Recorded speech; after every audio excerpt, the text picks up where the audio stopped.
jump to the sky turns to a rider kick. Hi everyone, I'm Colonel Gooder, and today we're taking a look at the Matchbox MBX City Drivers 5-pack. Now, I found this at my local Walmart, and there are a few other options I could have picked. One of them was a hybrid electric cars 5-pack, but I decided to pick this one because, in my opinion, gasoline cars have more personality than the electric cars. I mean, they could always change it years from now, and maybe in the future what I just said was irrelevant, but I decided to pick this because the word city was there. And I've been collecting the Action Drivers City playsets lately, and I'm trying to build a little town diorama, so using these types of cars would be perfect for the playsets. Now, taking a look at the packaging, it's just got the orange box here that's typical for Matchbox, and you got the name of the cars, the 1965 Alfa Romeo Ghia Sprint GT, the 2010 Infiniti G37 Coupe, the 1999 Chevy Silverado 4x4, the 2017 Honda Civic hatchback, and the Matchbox Cliffhanger, which I believe is a bit of a fictional vehicle, or a fantasy vehicle, if you will. Now on the side here, you got a little bit of a picture of a truck going by a city. I believe this is the Chevy 4x4. And you got the full picture on the back. There's some little, I guess this is all copyright stuff. And not really much here, other than having all the logos of the cars that these are based on. And that's about it. So what I'm about to do is take a break and open them up, and let's see how cool these guys are. And here we have the 5 vehicles unboxed, and I want to say I'm quite impressed with all of them. However, this one has a little bit of a, see if the camera can focus on it first. Maybe a little hard to see, but there is a little bit of markings or scratches on the windshield, and I couldn't get that off. But overall, I think this set is really nice. Starting off here, we got the Ghia Sprint GT. And I just love the front of the vehicle. See if I can camera focus. There we go. I love the detail they have on there. And the round headlights just make it scream retro. I mean, this is a 1965 model after all. Camera focus more on it. There we go. Got some black paint in there as well to flesh things out a bit. It's made from a nice silver paint. The interior, trying to get the camera focus, do apologize, there we go, is made of a gray plastic. Not much on the dashboard there, but you can see the steering wheel and stuff in there. I'm not an expert on cars, but I'm still learning. I do like how the tires came out, yes, the tires came out and the wheels came out with the rims. I think they look really nice.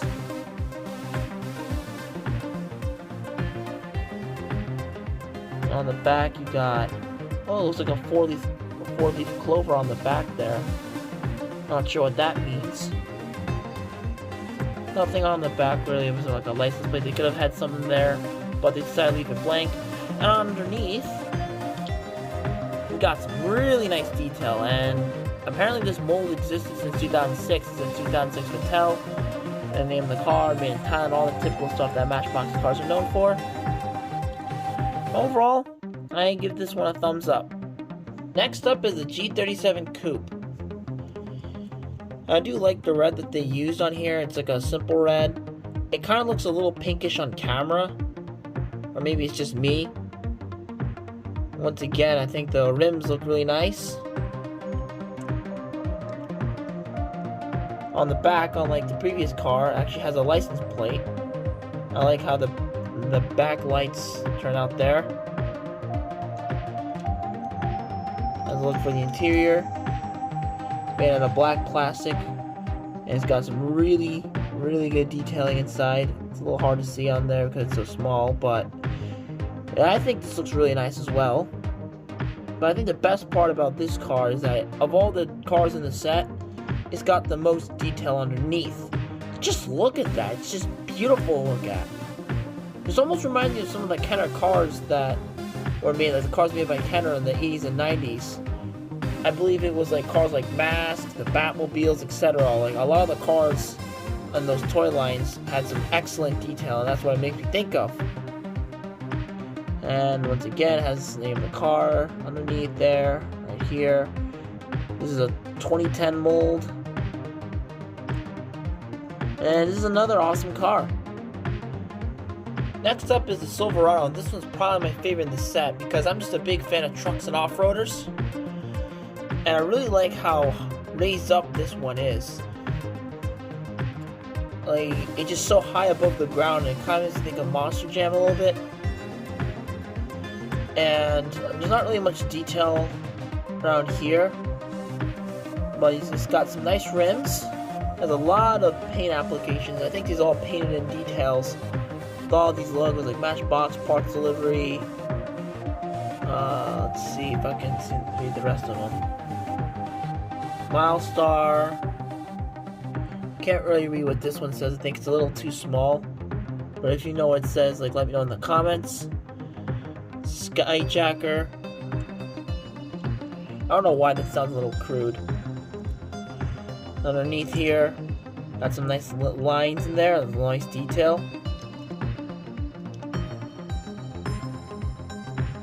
As for the interior, pretty plain in there, but the seats are detailed. Underneath, you also got some really nice detail there too. And this mold came from the year 1998. Unfortunately, the front is pretty bland. Not much detailing, or you can't really see any sticker headlights. No sticker headlights or painted headlights or anything. And the Chevy logo is kind of just blends in with the grille, which is just completely gray. It's probably the weakest part of the vehicle, but I still love it for what it is. Next up is the Honda Civic. Now, like I said earlier, it does have those scratches on the windshield. But other than that, I think it's a really nice little car. I like the metallic blue that they used, or the dark blue they used. Not much detail inside unlike the other cars. This just looks really bland in there. There's a little bit of a letdown. But I do like the back. Probably the best part of the car is the back. And the license plate just says Honda on it. Or maybe it says something else on there. Let's zoom in and try to take a closer look. California, the California license plate. It's pretty cool. And underneath, I'll zoom out a little bit. You got some nice detail as usual. And this mold came out in 2017.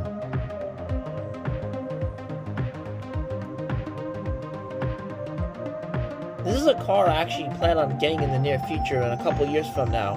My current car is a 2013 Ford Fiesta, and I would love a Mattel made a car of that model. Because they did, I'd buy it instantly, because it'd be so cool owning a little miniature of the car that I currently own. And last, but certainly not the least, here we have the Cliffhanger. Now this one's my second favorite because it reminds me a lot of those dune buggies from the GTA series. Now one problem I have with it right off the bat is that the headlights, they're not clear or anything, and are painted to look like clear headlights. They're just like the same color as the main vehicle, but that's not too big of a deal. And one thing I really like is how the seats, the steering wheel, and the console is all nicely detailed. And you can see a lot of stuff in there. You got a spare tire on the back. But also, when I look underneath, it seems to have the least amount of detail underneath, which is a big bummer. I also noticed that there's no year underneath the car, which I think is a little unusual. But it doesn't really, the years don't really bother me that much. It just shows how old the mold is. But who knows? Maybe this is a newer mold.